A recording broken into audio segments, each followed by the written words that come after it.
போராட்டத்தை தொடர்ந்து போராடி ஒரு 1 கிழமையாக போராடணும். அப்பா இதுக்கு ஒரு நீதி கிடையாது. இன்றைக்கு மட்டும் சத்தம் போட்டு போராட எந்த பிரயோசனமும் இல்லை. 1 கிழமை வரைக்கும் தான் போராடணும். தேவையில்லாத வன்முறையில் போகலாம். அதனால தொடர்ந்து போராட்டம் இந்த காயிட குரலுக்கு இந்த அலுவலகம் ஒரு நீதி கிடைக்கணும். 10 வருஷ தவம் ஒரு தாயிட 10 வருஷ தவத்தை அவங்களோட கவலையை தான் பேசி போட்டாங்க. அவ்வளோ கண்ணவளோட அந்த தாய் வந்திருப்பாங்க. அவன் அளவேக்கூடிய நீதி கிடைக்கணும். வன்முறை மட்டும் கை கிடைக்க வேணாம். நியாயமா 1 கிழமை கணக்கான போராடும், மாத கணக்காடும் ஒரு நீதி கிடைக்கிறதையும் போராடும். அதான் தேவையில்லாம வன்முறையில் எடுத்து தேவையில்லாம பேச்சு எடுக்கிறாங்க. இந்தியாவில இருந்தே கொடுத்துருக்கான் பிள்ளைங்க. அவட பிள்ளைய கொண்டாக்க நாங்க எல்லாருமே பொறுப்பு.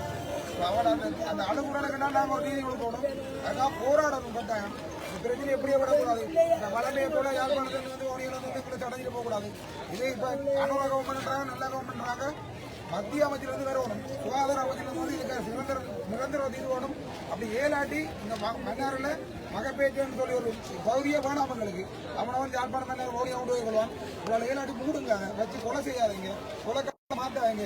தொடர்ந்து சுஞ்சியோட சேர்த்து சுஞ்சியோட கணவன் சேர்த்து ஒரு 3 மாதமாயில இந்த அடுத்தது தாயையும் பிள்ளையும் கொண்டு நிற்கிறீங்க. அந்த தகப்பனுக்கு இந்த தாய்க்கு யாராலுமே அந்த இழப்பன்ற யாராலுமே விடுவது செய்யலாது. இதுக்கு என்ன சொல்ல போறோம்னு உங்களால் இயலாது. எங்களால் ஏழுமானது கடைசி வரைக்கும் களத்தில் நின்று போராடி அவங்களுக்கு ஒரு தீர்வை கட்டி கொடுக்கணும். அதுக்கு அந்த வன்முறையை கையெடுக்காம தொடர்ந்து போராடணும். இன்றைக்கு நாளைக்கு கூட போகக்கூடாது. பிரச்சனை தீர்வு கிடைக்கும் வரைக்கும் தொடர்ந்து போராடணும். அதுக்கு எல்லாரும் ஒத்துழைப்பு தரணும். என்னதான் இல்லாட்டி இந்த தாயோட கண்ணீருக்கு நாங்கள் எல்லாரும் வசூலணும். ஏன்னா எல்லாருமே குற்றவாளிகள். அவங்க இருக்கிற இடத்துல இந்தியாவிலேருந்து பிள்ளைய கொடுத்துட்டோம் கொண்டு வந்தீங்களான்றீங்களா அது எல்லாருமே நீங்கள் எல்லாரையும் தாக்குவோம். ஏன்னா எங்களை நம்பி அனுப்பின இடத்துல நாங்கள் இருந்தோம். இது வரைக்கும் அவட மாலங்களுக்கு தெரியாது. ஆனால் இன்றைக்கு அவ்வளோ பேர் வந்திருக்காங்கன்னா அந்த நடந்த அநியாயத்துக்காக தான் வந்திருக்கோம். அது கட்டாயம்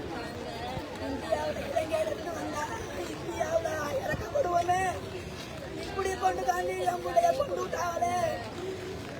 இலங்கையிலிருந்து வந்தா அங்க உள்ள சனம் பாவம்னு நாங்க பரிதாபமா பார்ப்போமே. எங்க கவர்மெண்ட் 50 சலுகை வந்து இந்த கவர்மெண்ட் ஏன் இப்படி கொலை பண்ணி போச்சு? இந்தியாவில இருந்து வந்த உள்ள கொலை பண்ணி போச்சு. என் பிள்ளை இந்தியாவில் வச்சிருந்தா காப்பாத்திருப்பேன். வந்து மண்ணாட்டி போட்டாங்களே, மண்ணாடி போட்டாங்களே. டாக்டர் பாருங்க, மிஸ் பாருங்க, சும்மா வச்சு கொலை பண்ணிட்டாங்க. முடியாதுன்னு சொன்ன உன்னைய ஆபரேஷன் பண்ண சொன்ன உன்னைய அம்மா வயிற்று அமைப்பு பிள்ளைய தாய் அந்த பிள்ளை சொல்லி கத்திருக்கேன். என்ன சொல்லி பண்ணிருங்கன்னு கேட்காம போட்டு வங்கோலையா வயிற்று அமைக்கி என் பிள்ளைக்கு மூச்சு மூச்சு குழந்தைய எப்படி பிச்சை எடுத்தாங்களோ தெரியல. கடைசியா கொண்டு போட்டு என் பிள்ளைய பார்க்குறாங்க. என் பிள்ளை செத்து போய் கிடக்கிறவள கையா என் பிள்ளைய கொண்டு விட்டு நாடகம் ஆடிட்டாங்க. என் பிள்ளைய கொண்டு விட்டு நாடகம் ஆடிட்டாங்க. இதுக்கு ஒரு நியாயம் கிடைக்கல. இனிமே எந்த மாதிரி எந்த தாய் அப்படி கத்தக்கூடாது. பிள்ளைய தாயம் ஒரு நியாயம் பெற்ற தாய கூட அந்த வாடகை என் பிள்ளை 5 மணிக்கு கூட்டிகிட்டு போய் காலையில் சாயங்காலம் கூடமா ஒரு 10 தண்ணி கொடுக்க போறேன். அங்கதான் உட்கார்ந்துட்டு என்ன கூப்பிடலையா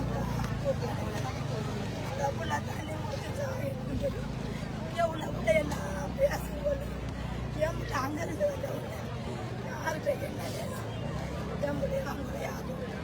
என் பிள்ளை முக்கிய பிள்ளை பிற கூட பெண்பிள்ளாங்க வயிற்றுல கொண்டு அமைக்க அமைச்சு கொண்டு விட்டாங்க. என் பிள்ளைக்கு மூச்சு வச்சு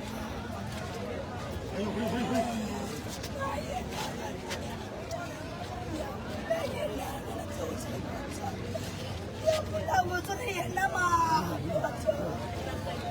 இப்படி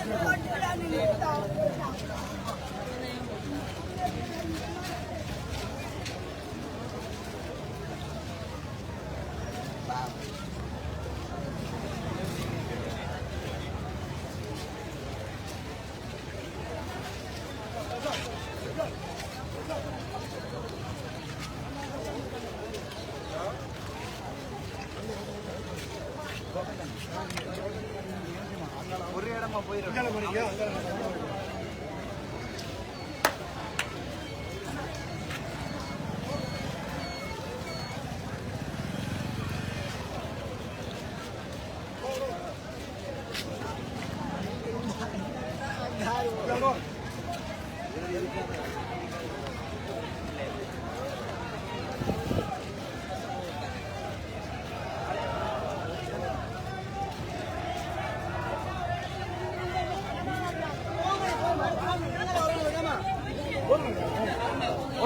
என்ன அங்க பாரு